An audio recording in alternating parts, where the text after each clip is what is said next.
Welcome to another off-season edition of Spits and Suds. I'm Gavin Spittle of 105.3 The Fan, and thank you for making us DFW's #1 local stars and hockey podcast.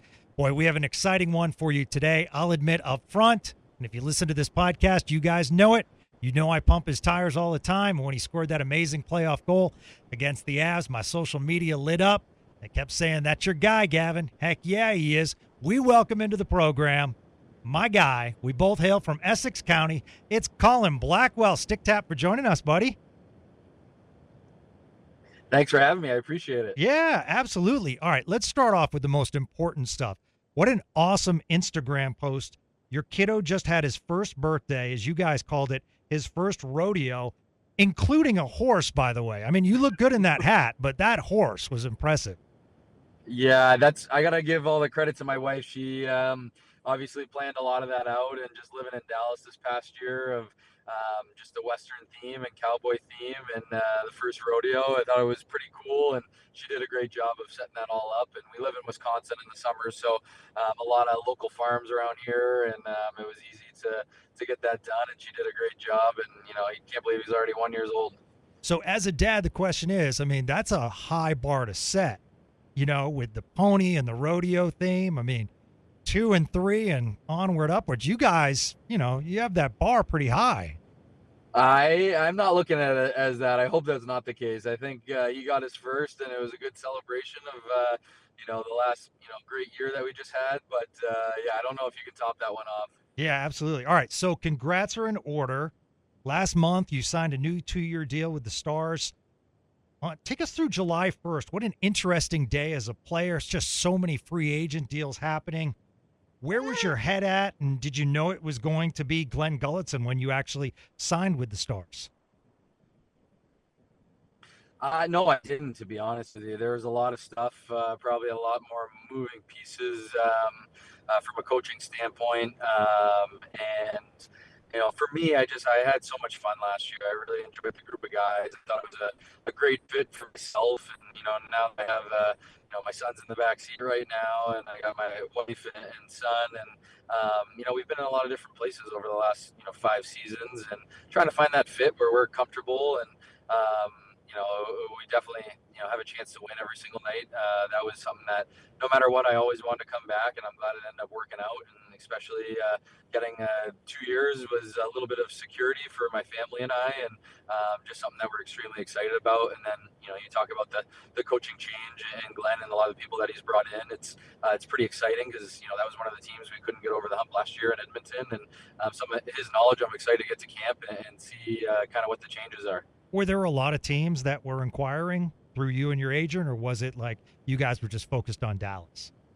Yeah, I mean, for me, I was just kind of focused on Dallas. I told my agent if he can get the job done, then that's where I wanted to be. And I think from just family situations and having a kid and being close to my family or my wife's family, there's only a few different teams that make the most and best fit. And there definitely were some other teams. I kind of let my agent handle that, and he would send it my way. And but once my heart was always set in Dallas, and that's kind of the main thing is we were able to get something done. And like I said, I've loved every second of being there, from not only the guys in the locker room, but everybody at the rink, all the way up from management and just visibility of ownership group as well. Just way different from I was welcomed in with open arms from the first day that I got there, and I was a journeyman guy, and I definitely felt that I belonged, and that's where my wife was comfortable as well. And it was just kind of one of those things. Like I said, there were other teams interested, but if I could make it work, that's what my heart was set at. Have you had a conversation with Gully, Neil Graham, or even Nazar Dean, who's sticking around? Yeah, I mean, I had a great conversation and great relationship with Naz last year because he ran the penalty kill. I know he worked with the D, and didn't get a chance to work with him too much on the offensive side of things. But I love Naz, and having him sticking around, having a familiar face going into a new coaching staff is huge, for me personally, but also running the penalty kill. And then I texted Grammer because I want to say it was 8 it may have been 10 years ago or so, after my first year in the AHL. I couldn't get a job afterwards. I was still grinding, so we had connected about trying to play in Idaho back in the day in the East Coast League. And I've always kept in touch with him ever since. So I've never got a chance to play with him, but I texted him right away, just saying I was excited to get a chance to work with him, and then talked to Glenn on the phone and just hearing what he had to say and just his perspective of what he thought that I brought, from playing against him in the playoffs and stuff along those lines was extremely exciting. Kind of one of the reasons why I felt like I belonged in Dallas and kind of what his role or visions of me were. And it's just I'm one of those guys now where no matter what the roles is, I accept it with open arms, and I'm excited to do whatever I can every single night, whatever that role may be, to help the team win. Because in all of his interviews, coach has preached a more physical style. He's talked about forecheck and making the Stars a hard team to play. And I would think that would get you excited because that's a real nice fit for your style of play. Yeah, I heard that in some of his interviews as well, and it just kind of, you come to the playoffs, or Western Conference Finals, playing against Edmonton, you saw how, even some of the guys on there that weren't necessarily considered physical players were a little bit on the edge and chippy, and I think if we can change maybe some of that mindset across the board, I think that goes a long way. So it was exciting to definitely hear that, and maybe have that identity in our game plugged in a little bit more this year is definitely something that I enjoy doing, and it sounds like it could be a great fit for me. And you got a couple of new teammates coming in, Radek Fox and Nathan Bastian. Any thoughts from playing against them? Yeah, so I've only heard great things about Faxi. Obviously, he was there for a while before I got there, and playing against him, he's so good in the dot. He's a very good centerman, and even the year before I got there, how well he did. Even last year in St. Louis in the playoffs, he really anchors that fourth line, sometimes third line, and he was just somebody who I look forward to hopefully getting a chance to playing with. I think him and I could mesh pretty well with each other in a sense that he's a big body and definitely likes to control the puck down low, and I think that's how Oscar, myself, Sam Steele last year were successful, and having a little bit more of that identity will definitely help our bottom six as well. And then I played with Bass. We were both picked in the expansion draft in Seattle, and he's another big body that I've played with a lot, and he's very physical, and he's also a great dude in the locker room. So it's really exciting to have that two guys that hopefully you get a chance to play with, and are great people as well. So you did lose 20 goal scorers and Dodonov, Granlund, Marchment. I have your career high is 12 with the Rangers, but I think you have 12 in you this year. Yeah, we'll see. I'm confident in myself. That was, I think I had 12 goals in like 20 games that year towards the end. Yeah, you were hot that year. Yeah. Yeah. So, I mean, I think I know what I'm capable of. I think in the past couple of years, I sometimes play a role where my game isn't necessarily looked to score some goals, but I know I have that in me, and I think that's one thing I can hopefully add to the repertoire this year of providing a little bit more offense. And if I get the opportunity to jump up in the lineup, I'll be ready to do that, and then hopefully learn. There's a lot of things that I learned last year of stuff that I can do better to create a little bit more offense, and I'm excited to do that as well. So I did notice as we have this conversation that you've dropped your Boston accent. And when I go back around the holidays, everyone tells me I talk funny now. Do you get that as well when you head back to Boston? Yeah, I think my friends have been telling me for a while from hanging out with all the hockey guys that they say that I think I'm from Canada. But now I guess I live in the Midwest, so a very similar accent. But I feel like when I go back home, I start talking a lot like my friends from back home, and it's funny how whatever environment you're in, it kind of translates that way. Yeah, so you went to St. John's Prep, and hockey-wise, the Prep famous for having a 17-year-old Bobby Carpenter on the cover of Sports Illustrated. Had you heard of Bobby Carpenter? Did your family tell you about Bobby Carpenter? Because you're a little too young for Bobby's playing career. I remember watching him actually with the Bruins. And did you know about Bobby Carpenter before attending the Prep? I did actually. Bobby Carpenter's from, or was living in North Andover at the time, too, Okay. in the town that I grew up in. And then it was affiliated with the Valley Junior Warriors, who was my team I grew up playing with, and his daughter, Carpenter, who's Olympic caliber player as well. She was born in 1994, so she played in the same travel team just a year underneath me. So I saw them at the rink. I knew all about them, and I didn't know that he was St. John's Prep until I necessarily got there and learned a little bit more about his story. First overall pick, and just kind of one of the best players, or actually the best player to come out of the prep. Probably one of the best athletes to come out of the prep too. So it's exciting to be able to get to play at the next level and follow in his footsteps as well. And yeah, it's he was somebody that I've spoken to a lot over the years, and he's still in the hockey world, so definitely something I don't go back as much anymore. But it's been a lot of fun, seeing some of his goals and following his career, and then seeing his name in some of the record books at the prep as well. And did you know that you're ahead of Carpenter as far as single season points? No, I did not know that. I think you hold the record, I believe, at St. John's Prep. You had 66 points in just 25 games. That's a beast of a season. Yeah, that was.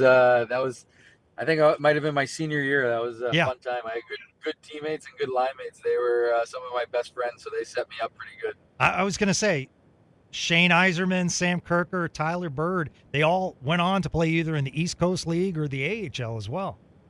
Yeah, they're good players. We had a lot of, college hockey players too, guys that played D3 and D1. Brian Pino, he's got some NHL games. He was on that team, and one of my best friends I had really good chemistry with, John Farrow. So there's some pretty good players that were on that team, and we're all different ages. So some were younger at the time, and when I was a senior, but that was a lot of fun. So with a season like that, what was the recruitment like, and what made you choose the Crimson of Harvard? Yeah, I think just doing a lot of tours. I was a little bit of a late bloomer, so I felt like I never really, took that next step until I was kind of going in for my junior to my senior year, and that's kind of when I, like you said, had that really good senior year. And that was when some of the coaches that I was playing against, had suggested to Ted Donato that maybe I was ready earlier than expected to come in, and I think when I was going through the recruitment process, there was obviously other teams, but when I went on the visit at Harvard, and Teddy had said, he kind of put it into a good perspective of, if you hurt yourself and your career ends tomorrow, what kind of education do you want? But set yourself up for kind of the rest of your life. And I think that really stuck with me and stuck with my family. And so I was kind of waiting until I could, get everything across the board organized, grades and SAT scores and stuff along those lines to make sure that I can make going to school there work.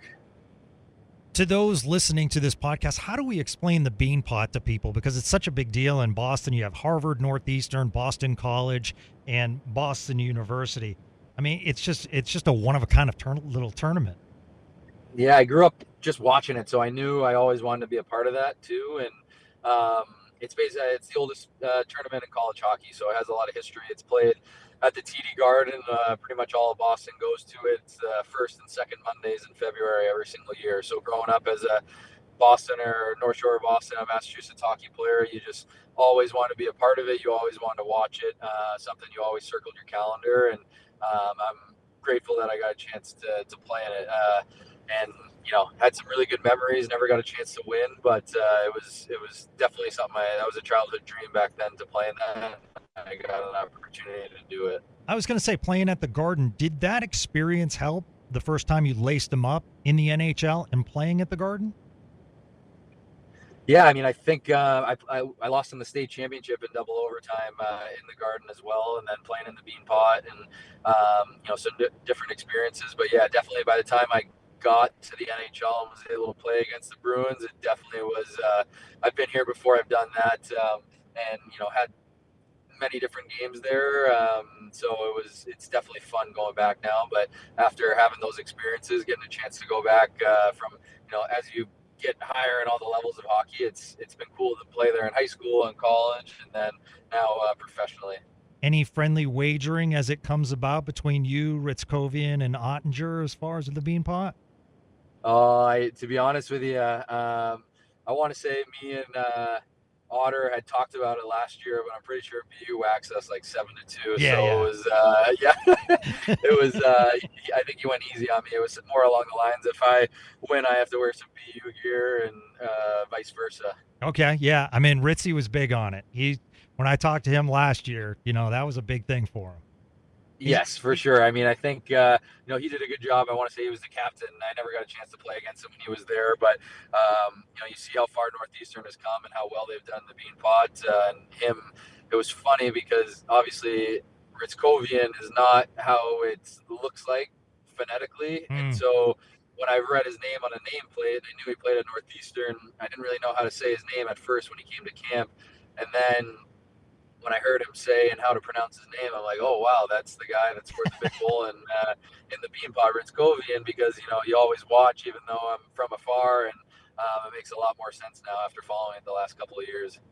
So, looking through your career, you've worn some unbelievable sweaters. So, love the Rochester American sweater, just the traditional red, white, and blue. We got the Milwaukee Admirals. To me, that's one of my favorite logos in sports.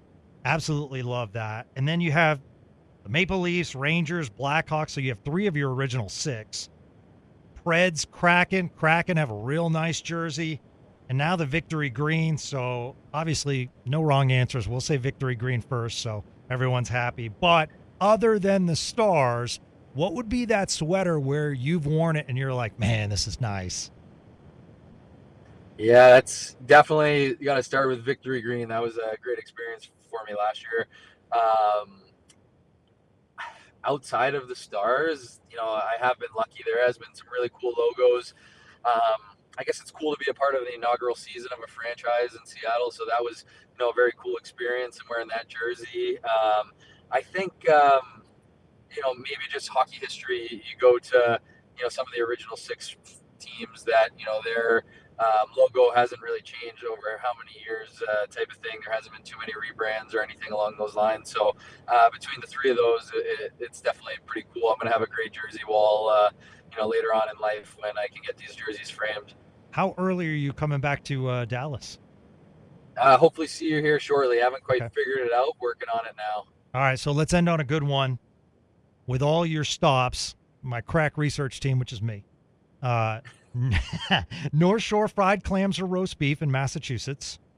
Roast beef. Okay. Tacos in San Jose. Ooh, I like tacos for sure. Okay. Garbage plate in Rochester. No. I think you do it once to Yeah. try it, but I wouldn't keep going. But it's not my cup of tea, but it's like something you have to do. Okay. Nashville hot chicken. Yeah, it's pretty good, but I'm even gonna stop you there. You don't have to say all of them. It's North Shore roast beef. Okay. That's my number one overall Really? pick always. When I go home, that's the first thing I do. Okay. All right. All right.